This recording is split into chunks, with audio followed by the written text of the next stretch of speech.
அருமையான வெண்டைக்காய் மோர் குழம்பு தான். ரொம்ப ஈஸியாக சிம்பிளாக ரொம்ப டேஸ்ட்டாக நல்லாயிருக்கும். ஈஸியாக டக்குன்னு நம்ம செஞ்சிடலாம். இப்போ வாங்க வீடியோக்குள்ளே போய்லாம். இன்க்ரீடியன்ஸ் என்னென்னு பார்க்கலாம். தயிர் எடுத்து வச்சுருக்கேன். இதில் இந்த பார்த்திங்கன்னா வெண்டைக்காய் எடுத்து வச்சுருக்கேன். இதில் பார்த்திங்கன்னா தேங்காய் எடுத்து வச்சுருக்கேன். இதில் வந்து ஜீரகம் எடுத்து வச்சுருக்கேன்.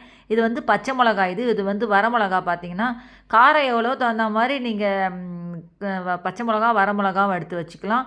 இதில் வந்து மஞ்சப்பொடி எடுத்து வச்சுருக்கேன். இதில் வந்து பார்த்திங்கன்னா அடுத்தது வந்து உங்களுக்கு இது கருவேப்பிலை எடுத்து வச்சுருக்கேன். இதில் வந்து பெருங்காயம் எடுத்து வச்சுருக்கேன். இது வந்து தேவையான உப்பு எடுத்து வச்சுருக்கேன். இப்போ ஒரு பாத்திரத்தில் வந்து நம்ம அந்த தயிர் இதில் சேர்த்துக்கலாம். நான் பார்த்திங்கன்னா ஒரு அரை கப்பு தயிர் நான் அதில் சேர்த்துருக்கேன். சேர்த்துட்டு கொஞ்சமாக தண்ணி ஊற்றி நல்லா மிக்ஸ் பண்ணிக்கோங்க. இந்த மோர் குழம்பு வந்து நம்ம ரொம்ப ஈஸியாக சிம்பிளாக டக்குன்னு செஞ்சிடலாம். இப்போ ஒரு மிக்ஸி ஜாரில் வந்து அது ரெடி பண்ணி வச்சுக்கோங்க. அந்த தயிரில் வந்து தண்ணி ஊற்றி ஒரு பாத்திரத்தில் ரெடி பண்ணி வச்சுக்கோங்க. இப்போ தேங்காய் இதில் சேர்த்துடலாம். சேர்த்துட்டு ஜீரகம் சேர்த்துருங்க.